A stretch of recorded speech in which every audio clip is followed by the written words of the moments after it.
Mani sauc Arts Krastīņš. Es esmu biznesa augstskolas turības students, jau 2. kurs. Mums ir jāiet praksē, un tā kā es studēju loģistiku, un es interesējos par loģistiku. Tāpēc es izvēlējos, ka šogad savu prakses vietu es vēlējos būt Kurbadā. Tāpēc es ļoti pateicīgs, man bija šāda izdevība, un var būt jauna pieredze un uzzināt daudz jaunas lietas.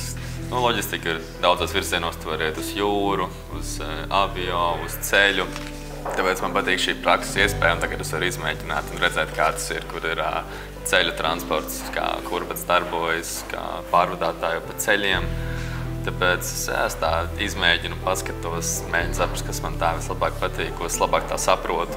Ekspektācijas, es zināju, ka būs tāds lielākais uzņēmums, kurus esmu bijis. Tā noteikti daudz lietas reizē, tā teikt, notiek visas transportēšanas darbības, visi sakārtošanas jautājumi, noliktavas, tur visas procesi un kaut kas tāds, tā kā bija diezgan interesanti redzēt, kā viss te notiek, visi darbi, kā tiek darīti, cik augstā kvalitātē to visu dara, uzzināt to, ka tā kā, saprast to, kāpēc arī Kurbads ir tas līderis Latvijā šajā jomā. Tā bija, tā kā, es zināju to, ka Kurbads ir augstā līmenī Latvijā, bet tagad es tiešām izprotu, kāpēc ir tā kvalitāte labi, var redzēt, cik te viss ir tā punktuāli un jābūt precīzi un tā kvalitātē jābūt augstā līmenī. Tas ir redzams.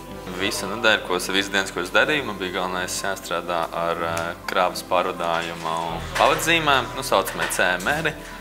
Jākārto viņi, jāliek kopā ar klientu rēķiniem, saucamiem orderiem, jākārto, jāmeklē sistēmā visi datumi un, sakot, tā teikt, vieglā valodā jāmeklē adatas siena kaudzē un viss kaut kas tam līdzīgs un jāsakārto, visi papīri jāsakārto. Tad man vēl bija uzdevumi saucamajā noliktavā, kur man rādīja un deva pašam pārbaudīt šīs automašīnas jaunās, veikt šo defektāciju. Bija interesanti redzēt, es nekad nebiju pieredzējis, kas ir tā īstā automašīna defektācija, novērošana, kad visu pārbaudīšana, katrs sīkums mašīnai, kad viņi atnāk tieši prom no rūpnīcas, pilnībā jauna mašīna. Un šī pārbauda, ka tev jāiet katram centimetram pāri, un tad jāveic šis defektācijas akts, tu kaut ko atrodi. Un tā bija tāda, var teikt, jauna lieta, ko es nebiju nekad tādu neredzējis, nepiedzīvojis. Manuprāt, Kurbads dara visu ļoti labi un savas darbības veids labā līmenī. Es novēlu tā turpināt, lai viss tā ir turpina un izdodas un rezultāti tikai uzlabojas. Tā Artis pie mums griezās jau īstenībā pagājušajā gadā, zinot, ka viņam nāk jau prakse šajā gadā, šajā semestrī, tad laicīgi viņš izteica vēlmi pievienoties Kurbadam uz prakses laiku, paskatīties, kā procesi un kā tā loģistika tiek vadīta šeit. Jā, ļoti intensīvas 5-6 dienas pavadīju šeit ar dokumentiem. Izprast tieši vairāk to, ko viņiem teorijā māca skolā, kā tas praksē izskatās, savienot to visu kaut kā kopā, meklēt līdzsakarības tajā lietvadības darbā, jā, to background izprast loģistikai kā tādai.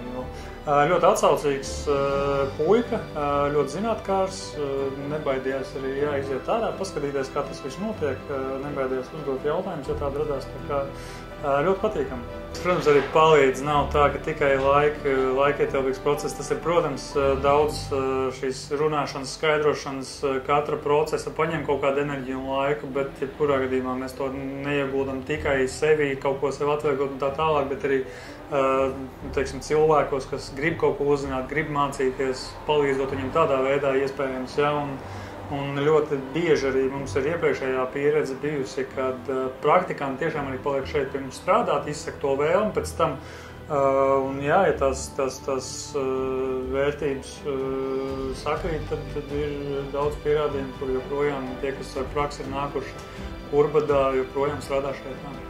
Ļoti patstāvīgi, es domāju, uz 8, desmitnieki, es domāju, ka nav ko likt jauniešiem desmitnieki, viņiem vēl ir ļoti daudz, kur augt un ļoti daudz izprast to kultūru un iekšējās uzņēmuma vērtības un tā tālāk, bet no patstāvības, no izpratnes var redzēt, ka viņš jau tajā nozarē ir apbružājies kaut kur, viņš saprot, kas no viņa tiek prasīts, ja? Un patstāvīgi to var izdarīt, tas pats svarīgākais, jā, ka tev nav jāsēž blakus, nav jāstāst, nav jāatkārto, tas atvieglo to pirms to pašu sākumu. Arti, paldies tev par pavadīto laiku, par ieguldīto un novēlu tev tiešām caur praksi, caur skolu atrast to, ko tu dzīvē gribēsi darīt, jo dienas beigās ir svarīgi, vai tev patīk tas, ko tu dari, un to es tev novēlu arī atrast. Lai veicās!